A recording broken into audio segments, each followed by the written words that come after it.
All right, Rangers, we've got everything from potential signings to jaw-dropping transfer fees, and even Boyd dropping a bombshell about Shankland that's bound to get the blue side of Glasgow talking. Is Niko Katic on his way back to steady the defence? Will we take a gamble on Grant Hanley? And what about the £15 million question surrounding Hamza Igamane? Do we cash in or hold firm? Plus, could two young stars from Dundee be the hidden gems we've been crying out for? There's drama, controversy, and some massive decisions on the table, so stick around because this is a roller coaster ride you'll want to see through to the very end. So it seems Niko Katic might just be making a grand return to Rangers, eh? With all the chat from Keith Jackson and Craig Moore, it looks like the club has finally made a move, which could well be the first signing of this January window. Honestly, you'd have to wonder what's taken so long. Between the defensive crisis and 8 players missing for the Dundee match, the squad's been looking thinner than a pint after a good head's been poured off it. Katic, now 28, left us for Zurich a couple of years back, but his name's not been far from the lips of Rangers fans, has it?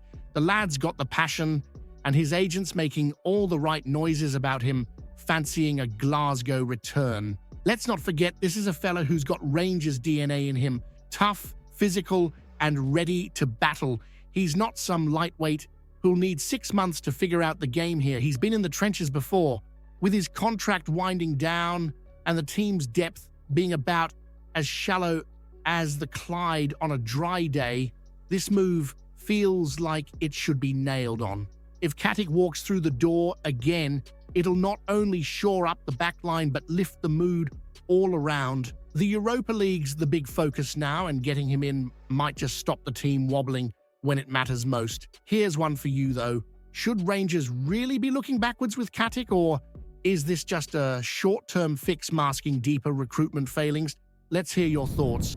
So Grant Hanley's name is doing the rounds again, the 33-year-old, a Rangers youth product and all-around seasoned bruiser, could be making his way back to us. On paper, it's not exactly the most thrilling prospect. Hanley's been keeping benches warm at Norwich, barely getting a sniff since August. But let's not write the lad off just yet. He's a Scotland international with 59 caps and bags of experience. And sometimes what you need isn't glamour, but a no-nonsense defender who'll get the job done. The timing couldn't be better either. With our backline looking more like a hospital ward than a defensive unit, Hanley could be the short-term plug to stop the leaks. His leadership might also give a bit of steel to a squad that's been stretched thinner than the pies on offer by full-time at Rangers. Plus, he's a dyed-in-the-wool blue nose, so you'd like to think he'd play with a bit of fire in his belly. Now, is this the kind of signing that gets you dreaming of European glory? Hardly, but as a stopgap to patch up our season, it could make sense.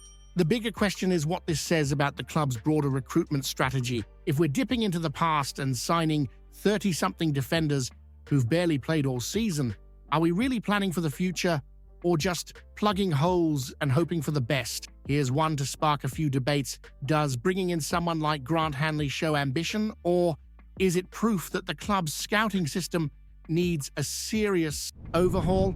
So, the Lawrence Shankland to Rangers saga continues, On paper, the lad's got pedigree. 31 goals across all competitions in 23 to 24, a golden boot in his back pocket, and a reputation for knowing where the net is. But let's not get carried away, because this season he's been quieter than a Sunday morning on Byers Road.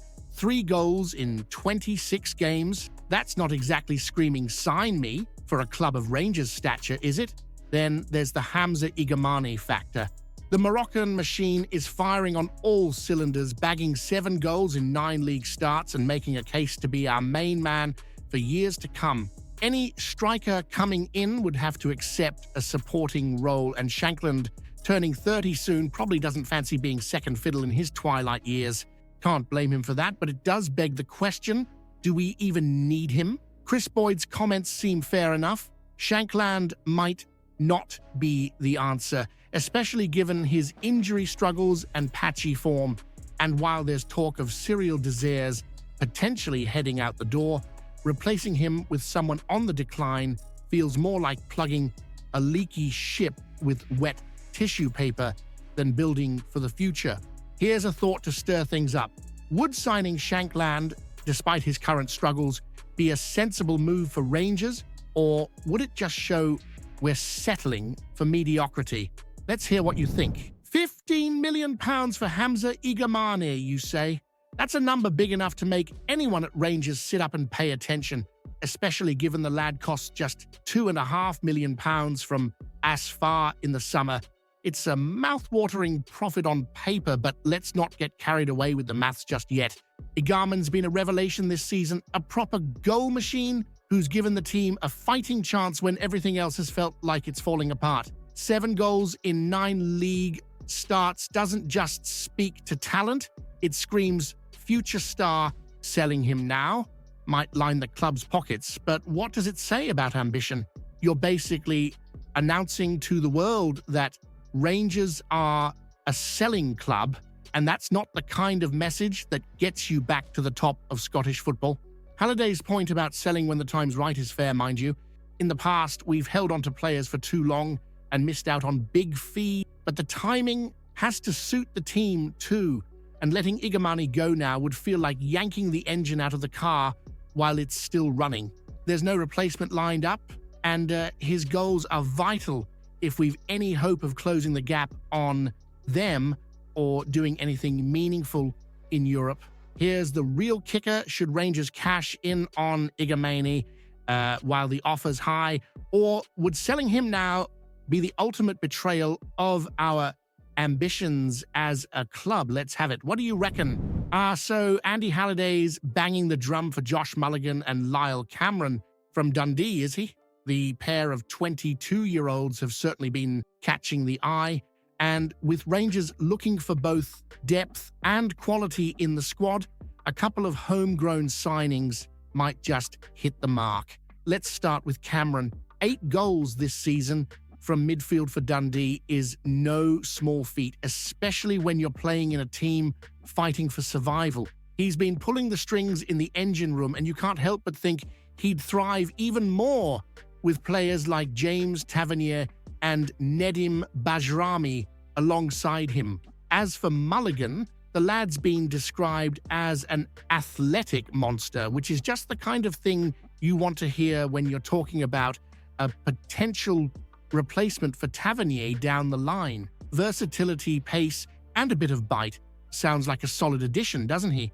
Now, the idea of snapping them up on pre-contracts makes a lot of sense. Rangers have been big on their overseas bargains under Niels Koppen, and while that's fine, there's something to be said for a spine of homegrown lads who know what it means to pull on that blue shirt. Halliday's got a point about Rangers needing players who'll dig in and knock heads when things get tough. The comparisons to Luke McCowan at Celtic will sting a bit, but he's shown that players from smaller Scottish clubs can step up if given the chance. Still, this raises a question that's sure to spark debate. Should Rangers focus on bringing in homegrown talent like Mulligan and Cameron? Or is this just settling for mediocrity when we should be aiming for a higher standard? Let's hear your take. If you haven't seen yesterday's video yet, you're missing out. Explosive news about Rangers that'll leave every fan stunned. Go check it out now.